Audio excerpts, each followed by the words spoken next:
Animações geralmente são sinônimo de alegria. No entanto, uma delas foi de encontro a essa ideia pré-concebida. Se acomode, porque hoje eu vou falar a respeito da animação considerada por muitos um combustível para pesadelos. Hoje você vai entender por que Coraline é mais assustador do que você se lembra. É de conhecimento geral que todos os autores consagrados têm um estilo próprio, uma marca única que permite que seus fãs identifiquem que aquele trabalho nasceu de seu ídolo. Stephen King é reconhecido como o mestre do horror, ao passo que Jane Austen é lembrada por seus romances que marcaram época. Nessa linha de pensamento, Neil Gaiman é um autor conhecido por explorar a fantasia sombria. Neil Gaiman adorava ler desde sempre e já disse que suas memórias de infância mais felizes são dos momentos que convencia seus pais a deixarem ele na biblioteca durante o dia todo. Vivendo em meio aos livros, ele se interessou por escrita e cursou jornalismo. Mas logo ficou claro que sua vocação era criar. E logo no seu primeiro livro, chamado Good Omens, obra que escreveu em parceria com o autor Terry Pratchett, já ficaram claras as peculiaridades de suas criações. Nesse primeiro livro, um anjo chamado Aziraphale e um demônio chamado Crowley são alertados de que o anticristo está chegando. Mas, como desenvolveram uma certa afeição pela Terra, eles decidem impedir o fim do mundo. No entanto, a relação dos dois enquanto tentam impedir o apocalipse é o que chama mais atenção, já que um é bondoso e o outro é maléfico. Afinal, são um anjo e um demônio. E esse tom tragicômico, que explora um fim iminente, mas cercado por uma relação improvável e cômica, é uma boa maneira de falar o quanto Gaiman adora misturar gêneros que parecem incompatíveis à primeira vista, seja nesse exemplo no qual a tragédia se mistura com a comédia, seja no amado Lugar Nenhum, livro que mistura fantasia urbana com doses generosas de sobrenatural, ou num de seus trabalhos mais famosos, Coraline.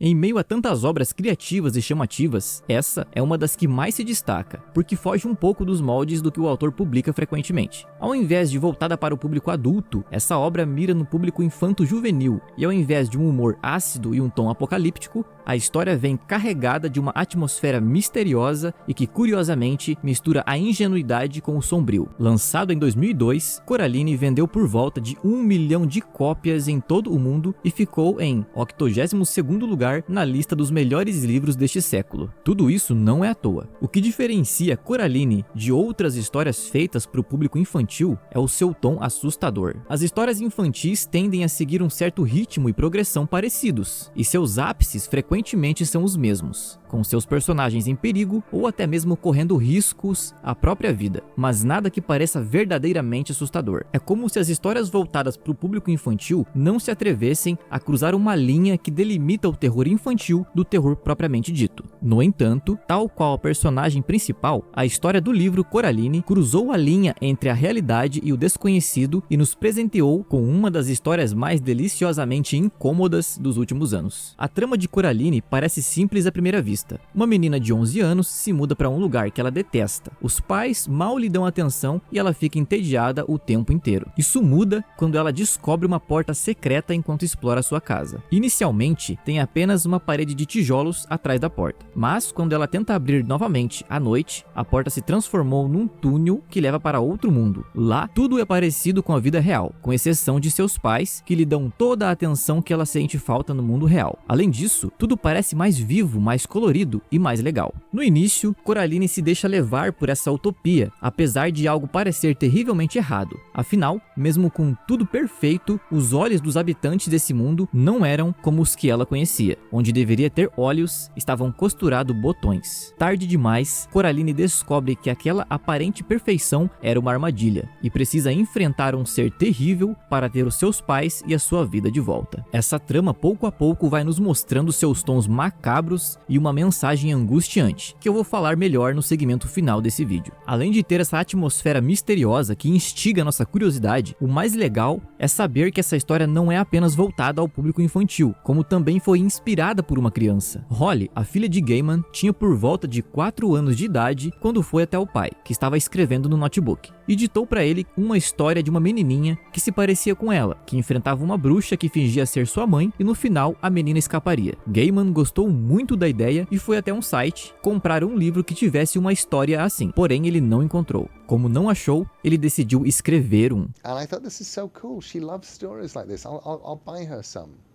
And I went out to the bookshop and started looking for really good, scary books for 4-year-olds and couldn't find anything. And thought, I'll write her one. Entre deixar a história de lado e quase abandonar, Gaiman levou 10 anos para terminar de escrever Coraline. Ele conta que no início pensou em escrever apenas um conto, bem curto, com mais ou menos 2.000 palavras. Porém, ele percebeu rapidamente que não seria uma história tão curta assim. Quando ele concluiu a trama, sua outra filha Maddie tinha 6 anos de idade e adorou a história. E como não foi apenas sua filha que adorou Coraline, como eu disse anteriormente, esse livro vendeu muitas cópias, então essa história também virou um filme. Muitas vezes, a atmosfera de um bom livro não é sustentada quando é transportada para outras mídias. Existem inúmeros casos de ótimos livros que resultam em filmes medíocres. No entanto, mais uma vez, Coraline surpreendeu. Para uma história tensa e original, a única forma de manter os telespectadores incomodados da mesma forma que os leitores ficavam era criar um filme com muita atenção aos detalhes e gravado de uma forma marcante. E os realizadores foram muito felizes em sua escolha, pois decidiram gravar Coraline utilizando a técnica stop motion. Trabalho feito à mão é sinônimo de paciência, e a equipe que trabalhou em Coraline sabe bem disso. Mais de 500 pessoas trabalharam para dar vida ao filme Coraline e 70 delas eram fabricantes das marionetes. E cada uma dessas pessoas focou em dar o seu melhor para esse projeto. Sabe aquele momento incrível do jardim inteiro desabrochando? Oliver Jones, um profissional da área de rigging, foi o responsável por dar movimento aos objetos do filme e trabalhou nessa cena. Para isso, ele usou aquelas bolinhas de cachorro para fazer as flores desabrocharem. E falando em plantas, lembra daquela floresta que a Coraline cruza? Aquela arborização também deu muito trabalho. Um time de profissionais levou 800 horas pintando 250 mil pedaços de pipoca de cor-de-rosa, que serviram como flores para mais ou menos 70 árvores.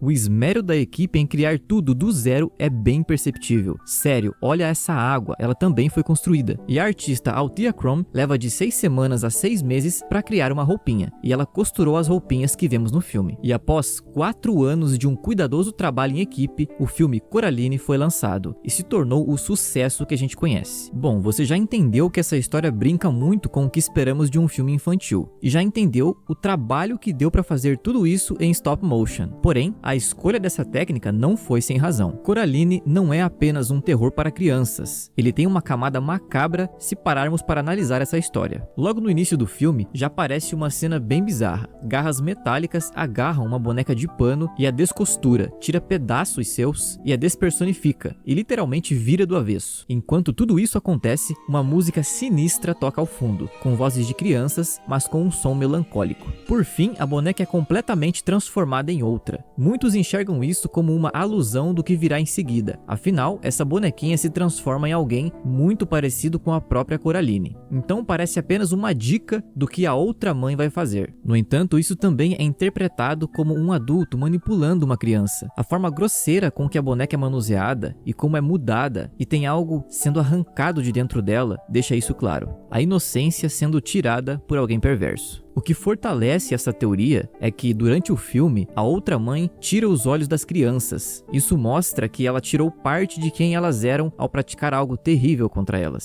Quando entendemos essa mensagem, que pode ou não ter sido intencional do diretor Henry Selick, a história ganha mais uma camada perturbadora. Essa trama é muito rica e abre muitas margens para interpretações. E, falando em margem para interpretação, vamos falar sobre a personagem mais memorável desse filme, a outra mãe. Nos últimos anos, cada vez mais a discussão sobre o Vale da Estranheza vem ganhando força, e cada vez mais entendemos por que isso causa tanto desconforto e até medo em muita gente. Para uma contextualização rápida, o Vale da Estranheza é um fenômeno causado por um ser que se aproxima da aparência e da forma de agir de um ser humano, mas não é um ser humano. Essa carência de algo que o torne um ser humano de fato liga vários alertas em nossa mente e faz com que sintamos repúdio ou medo de algo assim. Nesse caso, a outra mãe do filme Coraline é justamente isso, um ser que tenta se passar pela mãe da menina, ou seja, uma humana quando na verdade não é. Isso causa uma sensação de que tem algo faltando, ou talvez algo sobrando nessa imitação tosca. Além dos sinais óbvios, dos botões no lugar dos olhos, a forma de agir da outra mãe também é exageradamente agradável.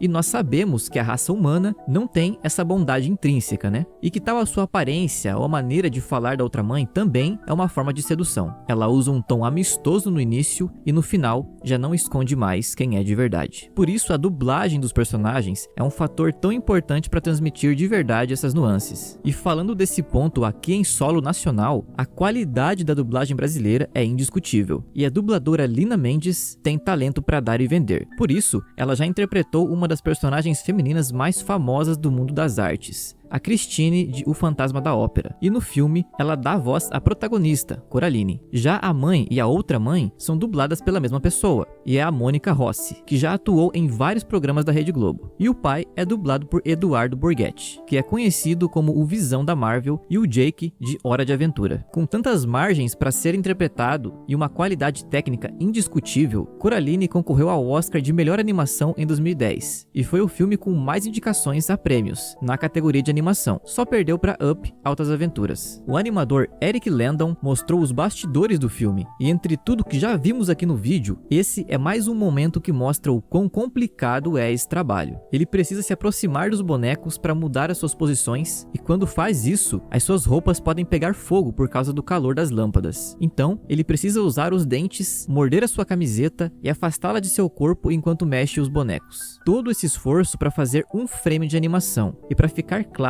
o esforço da galera, para fazer 1 segundo de animação são necessários 24 frames. Então sim, esse é um trabalho que exige demais de todo mundo envolvido. E sabiamente Gaiman disse, absolutamente tudo o que você vê na tela foi feito por alguém. É incrível ouvir o depoimento de quem esteve ali, dia após dia, dando vida ao filme, assim como o depoimento do animador Travis Knight. I feel like I'm part of something magical every day. And when I play this, I look at this, I don't feel like I did that. I see this creature moving and living, and I know that I did it, but to me it doesn't feel like that. It's a living creature now. Da próxima vez que você assistir Coraline, além de se envolver nessa história incrível e se maravilhar com a animação, lembre-se que antes desse filme chegar até você, muitas pessoas dedicaram muito de si mesmas para dar luz a esse projeto. Foi necessário tempo, dedicação, talento e, mais do que tudo, amor pelo projeto. Amor por Coraline. Se você assistiu até aqui, muito obrigado pela sua companhia. Deixe seu like se gostou do vídeo e se inscreve no canal caso ainda não seja inscrito. E clica aqui nesse vídeo para saber por que não ouvimos música como antes. Um grande abraço e até mais.